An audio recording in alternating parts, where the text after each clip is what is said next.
Hello, welcome to concept of chemistry. अब हम लोग बात करने वाले हैं मेन टॉपिक जिसका नाम क्या है, एटॉमिक मास। ठीक है, फिर हम लोग पढ़ेंगे मॉलिक्यूलर मास, और आज का टॉपिक होगा एटॉमिक मास के बेसिस पर। ओके, तो चलो स्टार्ट करते हैं। एटॉमिक मास किसको बोलते हैं, हम लोग पहले इसके बारे में समझेंगे। ठीक है, ओके। अभी बहुत सारे बच्चों को शायद ये होता होगा कि सर एटॉमिक मास क्या होता है, क्या नहीं होता है। हम लोग हर टर्म में हम लोग स्टार्टिंग क्लास हम किए, उसमें एटॉमिक मास बहुत सारा यूज भी किए हैं। आप उसको थोड़ा ध्यान रखेंगे, एटॉमिक मास का कहने का मतलब क्या है, कैसे उसको हम क्या कर सकते हैं, एक्सप्लेन कर सकते हैं या किसी को बता सकते हैं। चलो वो हम लोग डिस्कस करने वाले हैं। चलो तो एक काम करते हैं, हेडिंग देते हैं। हेडिंग दीजिए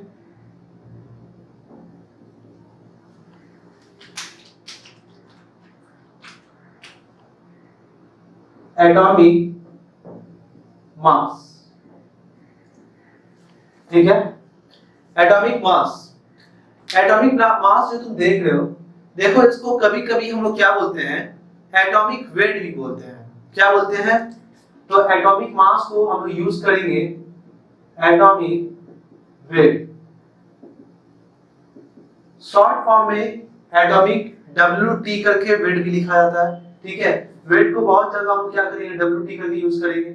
ओके, अच्छा, इसको हम लोग एक और टर्म यूज करेंगे, रिलेटिव रिलेटिव एटॉमिक मास बोलो या क्या बोलो, वेट। ये तीन टर्म हम लोग क्या करेंगे, हम लोग यूज करेंगे। ठीक है, ये तीन टर्म हम लोग क्या करेंगे, यूज करेंगे। चलो अब हम लोग बात करते हैं कि एटॉमिक मास क्या है, फिर हम लोग बात करेंगे क्या मॉलिक्यूलर मास क्या है, वो बात करेंगे। फिलहाल हम ये भी देखने वाले हैं atomic mass, atomic weight and relative atomic mass का क्या रिलेशन है। तीनों का मतलब क्या है, सेम। कभी भी तुम यूज कर सकते हो, चाहे तुम एटॉमिक मास यूज करो, चाहे तुम एटॉमिक वेट यूज करो, चाहे तुम रिलेटिव एटॉमिक मास यूज करो। ठीक है, हम लोग क्या जनरली बहुत ज्यादा यूज करते हैं, एटॉमिक वेट यूज करते हैं। Atomic weight, what is atomic weight, तीनों यूज कर सकते हो। ठीक है, ध्यान रखना एग्जाम में ये 90% चांस है डेफिनेशन के तौर पर इसका आने के लिए। ठीक है, ये एग्जाम में बहुत पूछता है, एटॉमिक मास डेफिनेशन बहुत कुछ है। कैसे कैलकुलेट होगा, आज तुम देखोगे पीरियड टेबल में, अगर तुम अब आगे पढ़ोगे पीरियड टेबल में, तो ध्यान रखना कि एटॉमिक मास या मॉलिक्यूलर मास जो बात करते हो, सब कुछ हम लोग को याद रहेगा। ठीक है, तो यहां से ध्यान रखना, कभी भी बच्चे कैलकुलेट करने बोलते हैं तो आ सकता है क्वेश्चन, मगर जनरली हर एटॉमिक मास एलिमेंट का हम लोग जानते हैं, हम लोग लर्न किए हुए रहेंगे। तो ध्यान रखना यहां थ्योरी क्वेश्चन उठ सकता है एटॉमिक मास से। ओके, एक काम करते हैं, एटॉमिक मास क्या होता है ध्यान रखना। सबसे पहले बात क्या होता है, एटॉमिक मास को समझ लें हम लोग। ठीक है, एक पहले क्वेश्चन उठता है, एक पहला क्वेश्चन ये उठता है कि बताइए atomic mass and atomic weight, mass and weight ये तो दो अलग अलग चीजें हैं ना। एटम और अगर बात करते हो एटम का मास, अगर बात करते हो एटॉमिक मास और या एटॉमिक वेट, तो शायद बच्चे लोग को एक पहला क्वेश्चन दिमाग में जाता होगा या जनरलाइज होता होगा कि सर कहीं ना कहीं एटॉमिक मास मतलब एटम का मास है, एटम का मास है, ऐसा समझ में आता होगा। नहीं, ये एटम का मास नहीं होता, ये एटम का वेट नहीं होता, ये रिलेटिव में होता है। देखो टर्म यूज किया गया है रिलेटिव। रिलेटिव का क्या मतलब है, ये बात अभी समझाएंगे। फिलहाल अब ये बात बताओ कि मेरा क्या atomic mass atomic weight sir बराबर कैसे हो सकता है, क्योंकि मास और वेट तो इक्वल नहीं है ना। अगर बात करते हैं, एक मेरा बॉडी है, ध्यान समझना, एक मेरा बॉडी है, समझो। ठीक है, ये बॉब है, ये बॉडी का अगर बात करो तो मान लो 10 केजी इसका क्या है मास। मास कितना है, 10 केजी। ओके, एक और बॉडी है, एक और बॉडी है, उसका मास जो दिया हुआ है 20 केजी दिया है। ओके, इसका मास कितना है 20 केजी।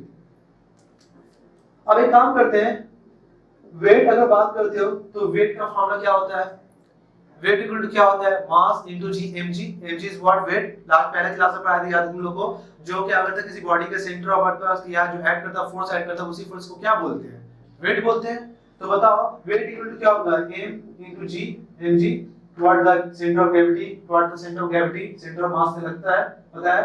मास कितना है, मास है 10, और ग्राम सॉरी ग्राम नहीं है, ये ग्रेविटी है। ग्रेविटी कितना दिया है, ग्रेविटी दिया है यहाँ पर कितना, बताओ ग्रेविटी कितना दिया है 10 या 9.8 पकड़ो, तो यहाँ 10 मानते हैं, तो यहाँ पर कितना आएगा, कितना आएगा 100 न्यूटन। कितना आ जाएगा एसआई वेट, अगर बात करते हो एसआई यूनिट बात करते हो तो एसआई यूनिट कितना आ जाएगा 100 न्यूटन। ओके, अब अगर बात करते हैं यहाँ पर इसका वेट निकालते हैं तो बताओ इसका वेट कितना होगा, इसका वेट 1 मान ले रहे, ठीक है, इसका वेट 2 कितना होगा, 2 के लिए बात कर मास 2 है, ये मास 1 है। ओके, अब बताओ वेट 2 की बात करते हो तो वेट कितना होगा इसका 20 केजी इनटू, अगर बात करते हो ग्रेविटी कितना है 10, ग्रेविटी कितना है 10। अब अगर बात ग्रेविटी 10 है तो इसका वेट जो आएगा वो कितना आएगा बताओ तो 20 है ना, 200 न्यूटन। ये कितना है 20 इंटू 10, ये कितना हो जाएगा 200 न्यूटन। तो अब ये बात बताओ, अगर हम ये बोले तुमसे, अगर तुमसे ये बोले सर यहाँ अगर मास का रिलेशन तुम देखो, देखो ये एक दूसरे का साथ रिलेटिव, देखो कहने के रिलेटिव का मतलब क्या होता है बताओ, इसका मास 10 केजी इसका 20 केजी है, तो तुम एक बात बोल सकते हो कि इसके मास से ये मास कितना ज्यादा है। बताओ बॉडी अगर 2 है ये बॉडी 1 है तो बोलेंगे बॉडी 2 बॉडी 1 से कितना ज्यादा है, तो तुम क्या बोलोगे सर, बोलोगे सर ये एक रेशियो है। क्या करोगे, रेशियो को कैसे करोगे, बोलो सर आप एक काम करते हैं मास 2 बाय मास 1। ओके, ये किसके रिलेटिव में मैंने पूछा, मैंने पूछा ए के रिस्पेक्ट में, तुम क्या बोलोगे सर, सर मास 2 जो है या बॉडी 2 जो है वो ए के रिस्पेक्ट में 1 के रिस्पेक्ट में कितना ज्यादा है, तो तुम क्या बोलोगे 2 टाइम्स। कैसे करोगे, मास 2 बाय मास 1 इक्वल टू कितना लिखोगे, मास 2 कितना है 20, मास 1 कितना है 10, तो क्या बोलोगे 2, तो क्या बोलोगे यहां से देखो मास 2 जो है वो कितना है, मल्टीप्लाई कर दो इसको 2 टाइम्स ऑफ मास 1, बोलोगे ना, यही बोलोगे ना। तो बताओ हम इसके मास को इसके साथ रिप्रेजेंट कर रहे हैं, मतलब इसके मास को इसके मास के साथ क्या क्या रिलेटिव कर दिए, उसके रिलेटिव में पूछे।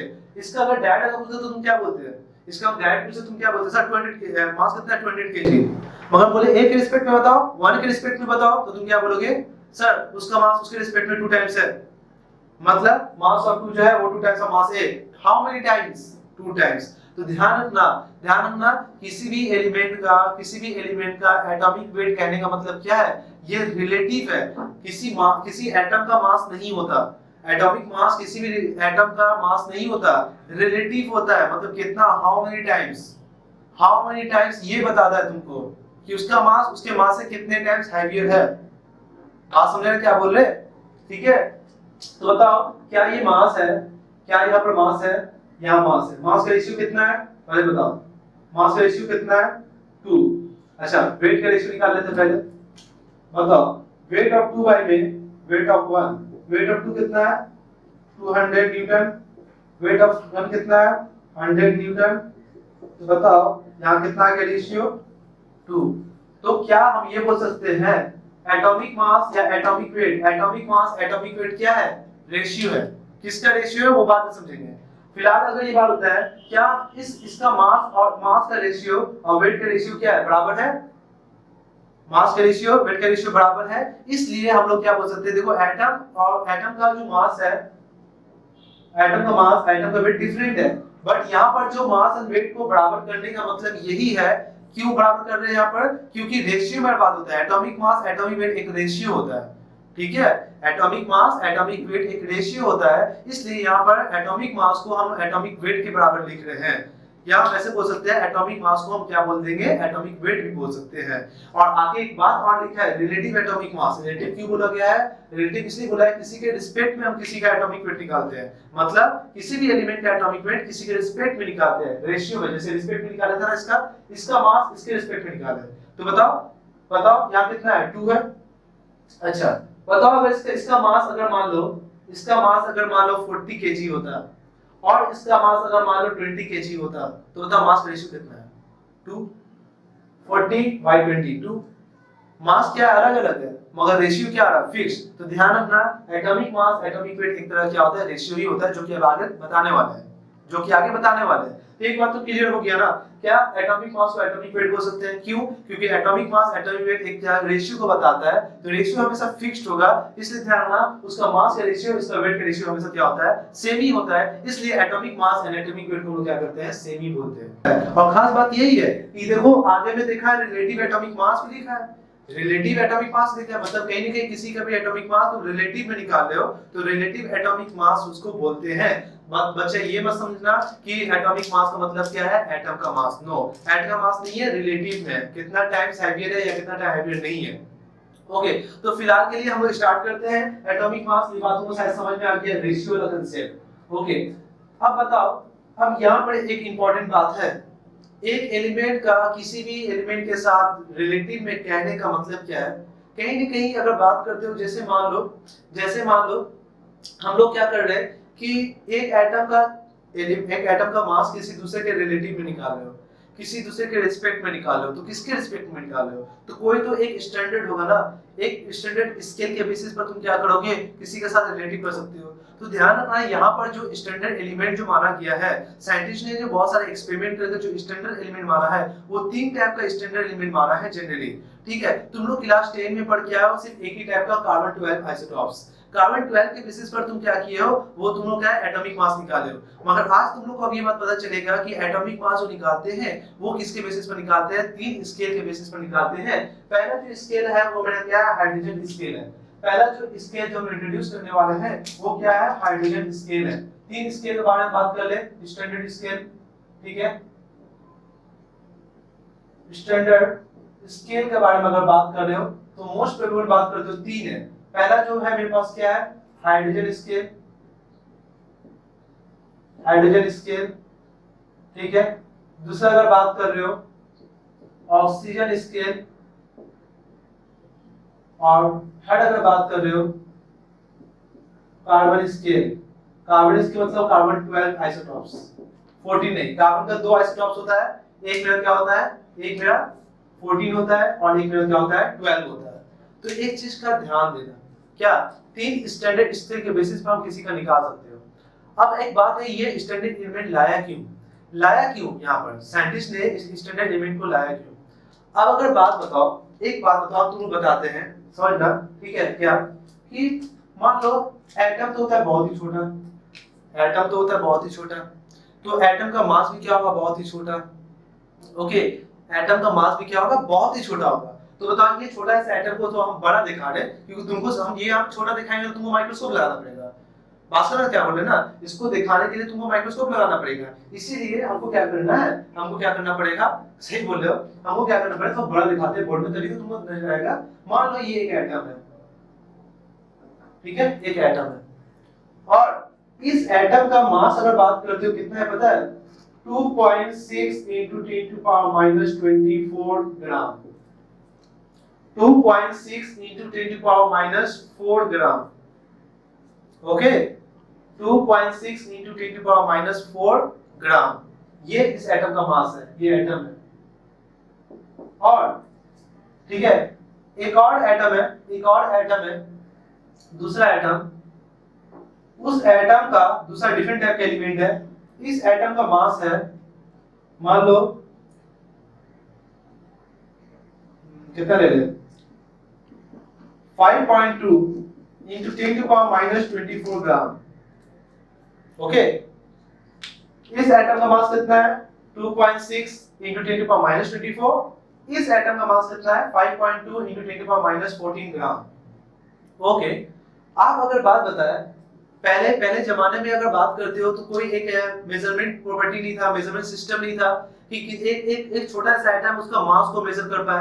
आप तो देखते हो कि क्या करते हैं, किसी को मेजर करना है, किसी मास को मेजर करना, मान लो तुम मार्केट में जाते हो, फ्रूट्स लेते हो, वो फ्रूट्स क्या है, अगर बात करो जैसे मान लो पपाया हो गया, ठीक है, पपाया हो गया, तो पपाया अगर तुमको लेना है तो तुम क्या करते हो, यहाँ पे एक बटखा रखते हो, क्या करते हो,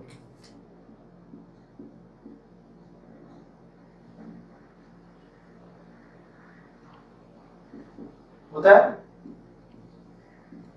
है ना, यहाँ पर क्या करते हो, यहाँ पर एक मेजर लेते हो, यहाँ पर बोलो सर ये बढ़ता है तो वो 1 kg का है, और यहाँ पर तुम मान लो पपाया रखे हो, ओके, ठीक है, यहाँ पर रखे हो, तो तुम क्या बोलते हो सर ये 1 kg का है, अगर ये दोनों बराबर हो गया तो तुम क्या बोलते हो सर 1 kg का इसका मास।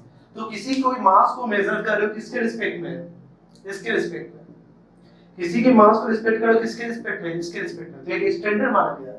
इसी तरह से किसी का वेट को मेजर करने के लिए क्या किया गया है, एक रिलेटिव में बात किया जा रहा है, एक स्टैंडर्ड माना गया है।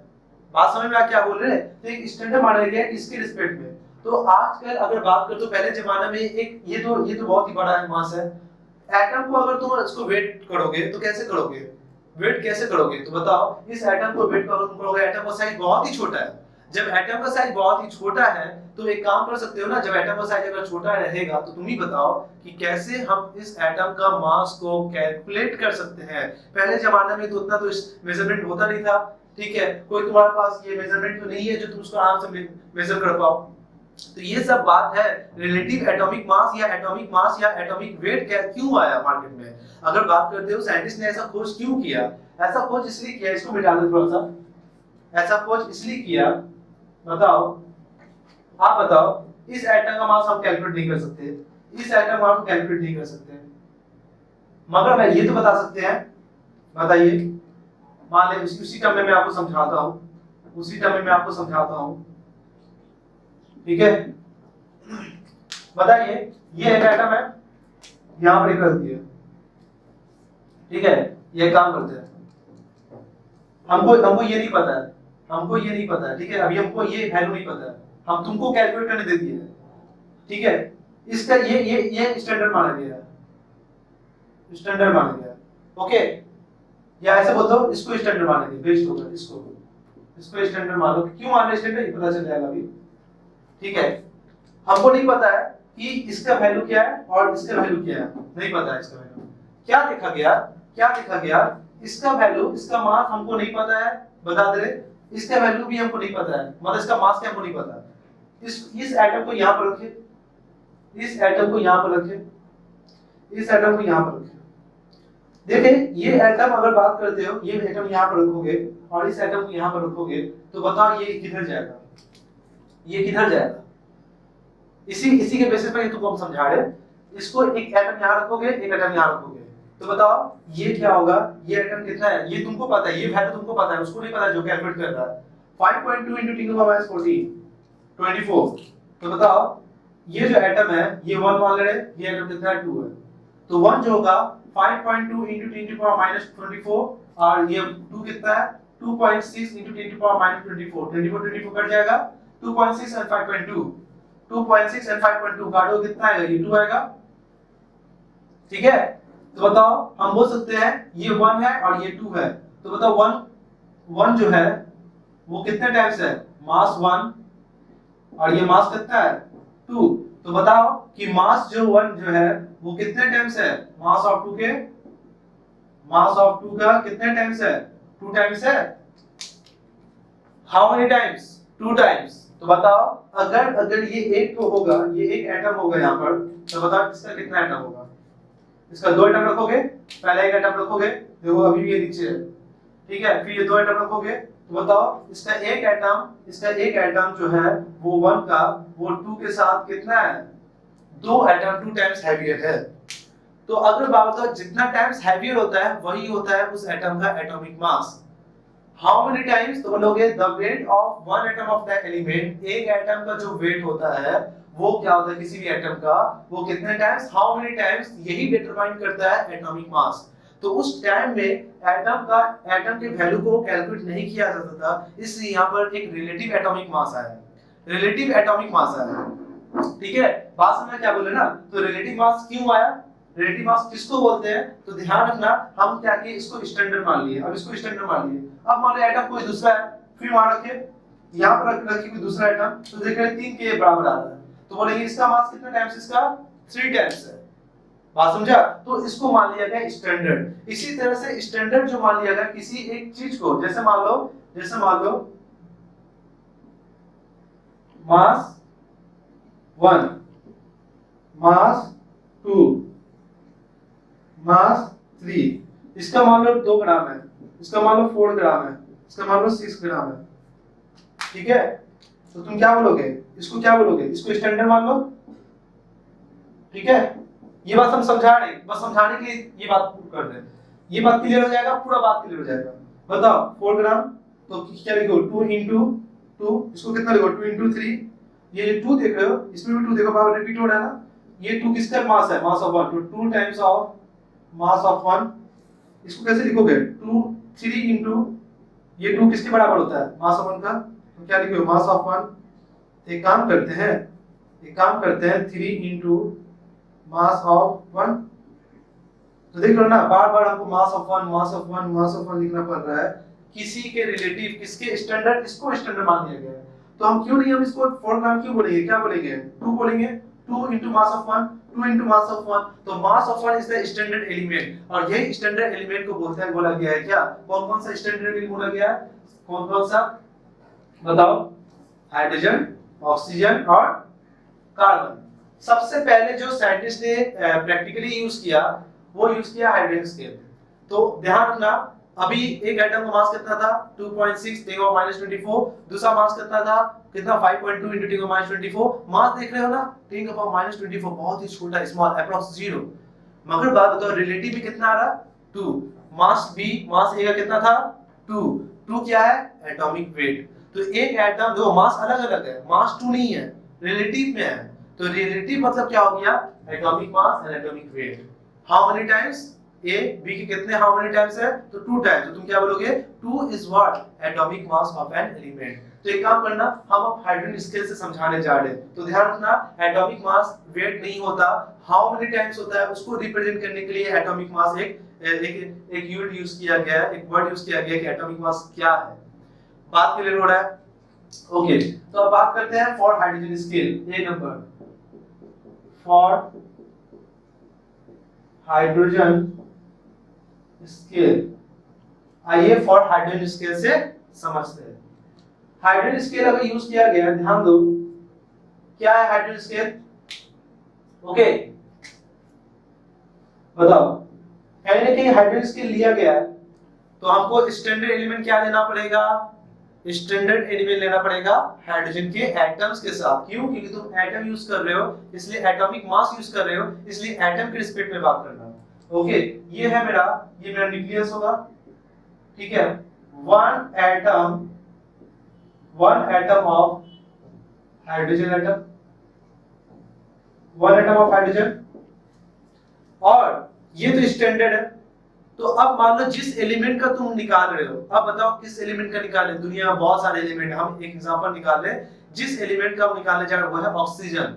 ऑक्सीजन का एटॉमिक मास हम देख रहे हैं विद रिस्पेक्ट टू, किसके रिस्पेक्ट में, हाइड्रोजन के रिस्पेक्ट में, क्योंकि यहाँ स्टैंडर्ड कौन है, हाइड्रोजन है। तो एक काम करते हैं, बताइए, ये ऑक्सीजन है, ऑक्सीजन का न्यूक्लियस होगा, ये न्यूक्लियस है, उसको प्लस साइन बता रहे हैं। तो ये क्या, एक एटम है, किसका, one atom of hydrogen, oxygen, okay. एक एटम ऑक्सीजन, बहुत ऑक्सीजन, सब तो एटम छोटा है ना। ऑक्सीजन का मास तुमको पता है, एक एटम का मास क्या होता है, एक एटम का मास तो बहुत ही कम होगा ना। जैसे मान लो हम रिलेट करें 2.6 × 10⁻24, और इसका मास कितना है, 1.6 × 10⁻24 मान लो, ठीक है। मास तो अलग अलग है, ठीक है, मास बहुत ही कम है, मगर रिलेटिव देखना क्या आएगा, तुम क्या बोलोगे, देखो क्या बोलोगे, ऑक्सीजन का एक एटम हाइड्रोजन के एक एटम से कितने टाइम्स हैवियर है, हमको नहीं पता। तुम एक काम करो, हमको ये तो पता है एटॉमिक मास कितना है, क्या है एटॉमिक मास, तो लिखो एटॉमिक मास ऑफ हाइड्रोजन कितना होता है, 1 होता है ना। बताओ एटॉमिक मास ऑफ ऑक्सीजन कितना होगा, एटॉमिक मास ऑफ ऑक्सीजन, ध्यान दो कितना होता है, 16। देखो एटॉमिक मास 1 है, एटॉमिक मास 16 है, क्या रिप्रेजेंट कर रहा है, बात समझना, ठीक है। ऑक्सीजन का एटॉमिक मास 16 का मतलब क्या होता है, हाइड्रोजन का एटॉमिक मास 1 का मतलब क्या होता है, समझाएंगे। बताओ ऑक्सीजन का एटॉमिक मास 16 का मतलब क्या हो रहा है, क्या हो रहा है बताओ। ऑक्सीजन के एक एटम हाइड्रोजन के एक एटम से कितने टाइम्स हैवियर है, ऑक्सीजन का, ये तो स्टैंडर्ड है ना, यहाँ तो 1 है ना, यहाँ कितना है, 16 है। मतलब कि ये बोला गया है कि ऑक्सीजन का एक एटम हाइड्रोजन के एक एटम से कितने टाइम्स हैवियर है, रेशियो मतलब है कितना है, 16 टाइम्स हैवियर है। क्योंकि एटॉमिक मास इसका कितना है, 1, इसका कितना है, 16, तो कितने टाइम्स हैवियर है, 16 टाइम्स हैवियर है। तो बताओ हम एक काम कर सकते हैं, क्या ऐसे लिख सकते, देखो तो, मास ऑफ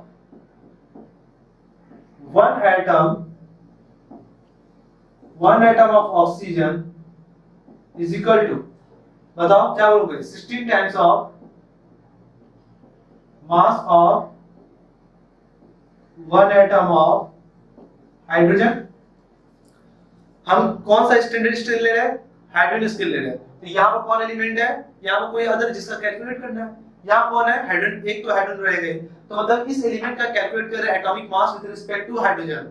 मतलब इसका मास कुछ और है, एक एटम का मास कुछ और होता है, इसका भी कुछ और होता है, मगर हाउ मेनी टाइम्स, 16 टाइम्स, मतलब कि 16 टाइम्स हाइड्रोजन का एक एटम का मास उसके एक एटम से हैवियर है। ये लास्ट जब और आगे जब हम पढ़ा लेंगे तो ये बात तुमको और अच्छे से समझ में आएगा।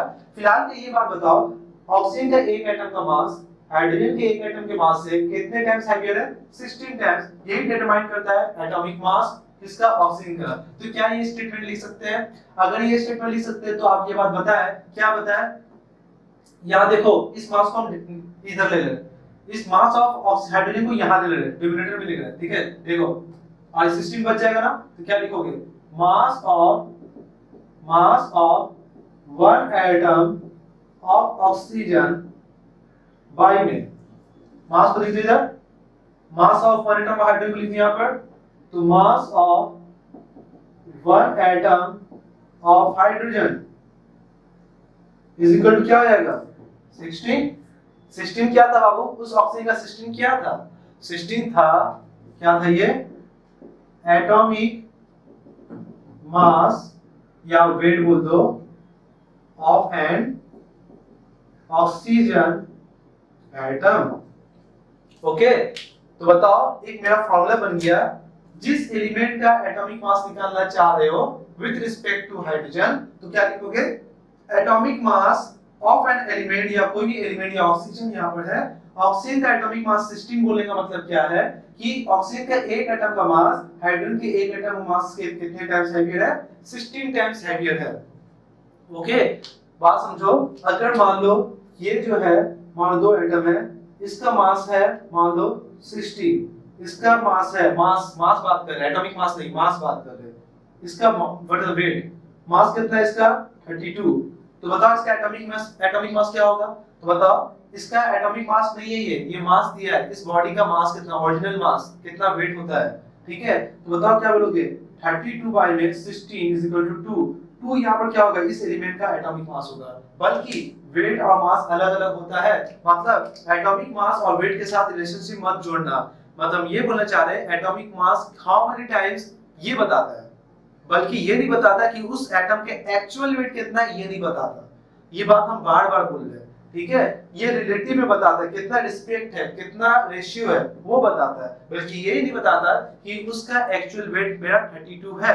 या हम ऑक्सीजन का ले लें, ऑक्सीजन का एटॉमिक मास 16 है, मतलब ये मत समझना कि ऑक्सीजन का एक एटम लेंगे तो उसका जो एक्चुअल वेट होगा वो एक्चुअल 16 होगा, नहीं, ये नहीं है, उसका एक्चुअल वेट कुछ और होता है। ये हाउ मेनी टाइम्स, इसके रिस्पेक्ट में कितना टाइम्स है, वो टाइम्स डिटरमाइन करता है एटॉमिक मास। बोलो क्लियर हुआ, ओके। तो एक काम करते हैं, ये एक फार्मूला बना दे क्या, फार्मूला बना दे क्या, मेरा देखो नीचे हाइड्रोजन है, किसका निकाल ले, ऑक्सीजन का, किसका, ऑक्सीजन का एटॉमिक मास निकाल ले। तो एक काम करते हैं, जिस एलिमेंट का ऑक्सीजन मास अगर तुम निकालते हो, उस एलिमेंट का एक एटम का वेट हाइड्रोजन के एक एटम वेट का रेशियो के बराबर होता है। बोलो क्लियर हुआ, क्लियर हुआ। चलो अब हम क्या करना चाहते हैं, मान लो कि फिर वही बात, ये हाइड्रोजन होगा, हाइड्रोजन एटम होगा, इसका एटॉमिक मास मान लो, इसका एटॉमिक मास कितना है, मान लो 1, हमको पता ही है। अब ये मान लो एलिमेंट है, ये एलिमेंट है, अननोन एलिमेंट इन जनरल, हम इन जनरल बात कर रहे हैं, अननोन एलिमेंट, अननोन एलिमेंट मान लो कितना है, मान लो इसका न्यूक्लियस है, उस ये क्या unknown element,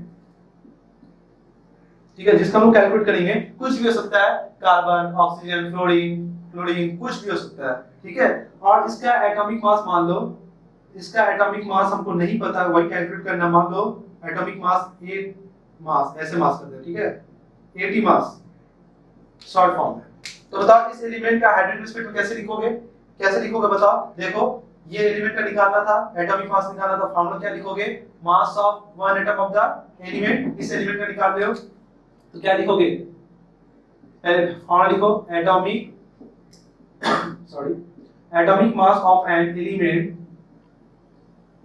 atomic mass of an element, इस एलिमेंट का एटॉमिक मास लिखना चाहते हो तो फॉर्मूला क्या हो जाएगा, वेट ऑफ इस ई एलिमेंट का एक एटम। देखो ऑक्सीजन का एटम का मास निकालना था हमको, उस ऑक्सीजन के एक एटम का मास तुम लिखे, इस एलिमेंट का एटॉमिक मास निकालना चाहते हो, उसी एलिमेंट का एक एटम का मास लिखो, weight of one atom of element by में वेट ऑफ, किसके रिस्पेक्ट में? हाइड्रोजन का, क्योंकि हाइड्रोजन रिस्पेक्ट में बात कर रहे हो। Weight of one atom of hydrogen, ये फॉर्मूला हो गया मेरा, समझे? सॉरी, समझे क्या बोल रहे? Atomic mass of the element का मतलब क्या हो गया? जिस एलिमेंट का एटॉमिक मास लिख रहे हो उस एलिमेंट का एक एटम का वेट लिखे आप, और साथ ही साथ weight of the one atom of the hydrogen लिखे। ओके, यही होता है। देखो, उस एलिमेंट का एक एटम का वेट हाइड्रोजन के एक एटम का वेट से कितने टाइम्स है, वही टाइम्स क्या कहलाता है? उसका एटॉमिक मास। बहुत अच्छा से ये बात क्लियर हुआ, बोलो क्लियर हुआ? बहुत अच्छा। ओके, अब ये बात बताओ, अब हम एक एग्जांपल लेते हैं, ठीक है? हम इसको थोड़ा मिटा दे रहे हैं, ठीक है? डिफिनेशन क्या हुआ वो भी लिखवा देंगे, ठीक है? तो इसको पहले मिटा दें, ठीक है? अब एक एग्जांपल लेते हैं, हाइड्रोजन के रिस्पेक्ट में बात करना, ठीक है? बताओ, हाइड्रोजन यहाँ पर एटॉमिक मास कितना है? 1 एटॉमिक मास। बोलो, यहाँ कौन है जिस एलिमेंट का निकालना चाह रहे? कार्बन। कार्बन का एटॉमिक मास कितना होता है? एटॉमिक मास ऑफ कार्बन कितना होता है? 12, जानते हो ना? तो क्या इस कार्बन का एक एटम का मास 12 ग्राम होगा? नो, ये एक्चुअल मास नहीं बताता। क्या हाइड्रोजन का एक एटम का मास जो होगा वो 1 ग्राम होगा? नो, ये नहीं होता। एक एटम का मास ये डिटरमाइन नहीं करता, ये बताता है कि उसका एक एटम उसके एक एटम से कितने टाइम्स है, हाउ मेनी टाइम्स, ये डिटरमाइन करता है। तो बताओ, कार्बन का एटॉमिक मास 12 है, क्या स्टेटमेंट लिखोगे? तो क्या लिखोगे? क्या लिखोगे? एटॉमिक मास ऑफ कार्बन कितना है? 12 इंडिकेट दैट, क्या इंडिकेट कर रहा है? Indicate that the mass of one atom of carbon, one atom of carbon is कितने times? 12 times, 12 times the mass of one atom of hydrogen atom. Okay? Carbon का atomic mass 12 ये determine करता है कि उसका एक एटम, कार्बन का एक एटम हाइड्रोजन के एक एटम से कितने टाइम्स हैवियर है?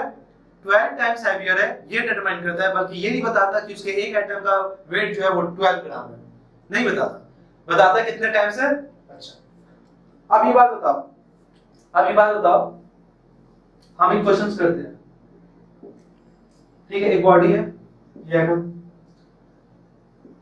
बताओ ये हाइड्रोजन, ये यहाँ तो हाइड्रोजन रहेगा।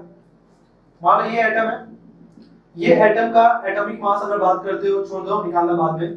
बताओ, ये हाइड्रोजन है, इसका एक एटम का मास हम दे रहे, तुमको लिखने दरकार नहीं, हम दे रहे एक लेट फॉर्म में, मतलब कि एक एग्जांपल तो हम ले रहे, इसका मास है 2 ग्राम, एक एटम का मास कितना दिया है? 2 ग्राम। एक एटम का मास कितना है? 2 ग्राम, जो कि पॉसिबल नहीं होता, 2 ग्राम नहीं होता, मगर हम ये बोले 2 ग्राम है, 2 ग्राम इसका मास है। इसका एक एटम का मास जो है, जो अननोन एलिमेंट है, न्यूक्लियस है, जो भी अननोन है, ये न्यूक्लियस है, ये एटम है, इसका दिया हुआ है 8 ग्राम। बताओ, इसका एक एटम का एक्चुअल मास कितना है? 8 ग्राम। इस एटम हाइड्रोजन के एक एटम का एक्चुअल मास कितना है? 2 ग्राम। बताओ इसका एटॉमिक मास कितना होगा? क्या बोलोगे? बताओ, atomic mass of unknown element का कितना निकालोगे? इसका फॉर्मूला क्या होगा? मास of one atom of the element, mass of जिस एलिमेंट का निकालो उस एलिमेंट का मास, एक मास कितना है? 8।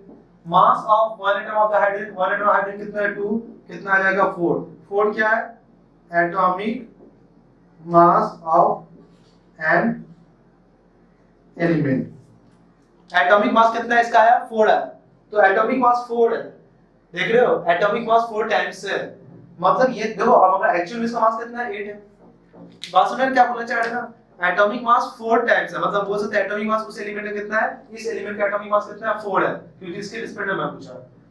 तो अब ये बात बताओ, ये ऐसा क्यों किया गया, एटॉमिक मास क्यों लाया गया, ये बात तुमको समझ में आ गया। क्यों? क्योंकि उस टाइम में क्या हुआ था, कोई मेजरमेंट स्केल नहीं था कि इसका मास क्या है क्या नहीं है, ठीक है। वहां किसी रिस्पेक्ट से पता चल रहा है कि हाउ मेनी टाइम्स ये स्केल निकाला गया, जो इजीली हो सकता है। एक एटम का मास हम लोग निकाल नहीं पाते थे उस टाइम, तो हाउ मेनी टाइम्स तो निकाल सकते हैं ना। जैसे मान लो अभी अभी बात किए, एक एटम हाइड्रोजन का एक एटम का मास अभी हम लेट किए थे, कितना किए थे 2.6 into 10 to the power -24, और जो अननोन एलिमेंट था उसका मास कितना था, मान लो कितना लिए थे अभी 5.2 into 10 to the power -24। ये बहुत ही कम है ना, बहुत ही कम है। इसलिए हम जो मेजरमेंट कर रहे थे वो मेजरमेंट स्केल में क्या आ रहा था, मैं एरर आ रहा था। जो मेजरमेंट हम रखे हुए हैं उसको वजन किए, वजन करने के बाद देखे एरर आ रहा है, क्योंकि मास बहुत ही कम है, बहुत ही ऐसा कोई एक्सपेरिमेंट, ऐसा कोई मेजरमेंट उस टाइम नहीं बना था। मगर अब तुम भी खुद बोलो ना, हम तो ये तो निकाल सकते हैं कितने टाइम्स हैवियर है। जब कितने टाइम्स हैवियर ये पता चल गया, हाउ मेनी टाइम, तो देखो 2 एक्चुअल वैल्यू कितना है, 2, ये बहुत बड़ा वैल्यू है ना। अगर तुम करोगे 5.2 into 10 to the power -24 divide by 2.6 into 10 to the power -24 काटोगे तो 2 आएगा। तो ये 2 वैल्यू मेरे पास क्या एक बहुत बड़ा वैल्यू है। मगर बताओ 10 to the power -24 approx 0 error value है। तो किसी भी एक्चुअल मास निकालने का कोई मेजरमेंट वैल्यू नहीं था मेरे पास, मेजरमेंट नहीं था। इसलिए क्या करते थे कि रिलेटिव एटॉमिक मास के हेल्प से या एटॉमिक मास के हेल्प से उस एलिमेंट का वेट को जाना जाता था। क्लियर है? बात समझ आया? तो डिफिनेशन लिख सकते हो, लिखो हाइड्रोजन स्केल के बेसिस पर तुम डिफिनेशन लिखो, द एटॉमिक मास, इस हाइड्रोजन स्केल में लिखो the atomic mass of an element is defined as the, लिखो the atomic mass of an element, the atomic mass of an element, लिखो the atomic mass of an element is defined as the number, is defined as the number which indicates how many times, which indicates how many times the weight of, which indicates how many times the weight of one atom of an element, which indicates how many times the weight of one atom of an element is heavier than one atom of the said element। यहाँ said element कौन है? Hydrogen, one atom of the hydrogen element। ठीक है, फिर से बोल रहा हूँ, the atomic mass of an element is defined as the number which indicates how many times the weight of one atom of an element is heavier than weight of one atom of an hydrogen atom। Okay, तो I hope बहुत अच्छा से ये बात तुमको clear हुआ कि मेरा पास एटॉमिक मास या एटॉमिक वेट या रिलेटिव एटॉमिक मास का क्या मतलब है, रिलेटिव किसके रिलेटिव है, ये बात बहुत अच्छा से क्लियर हुआ। फटाफट आप इसको नोट करें।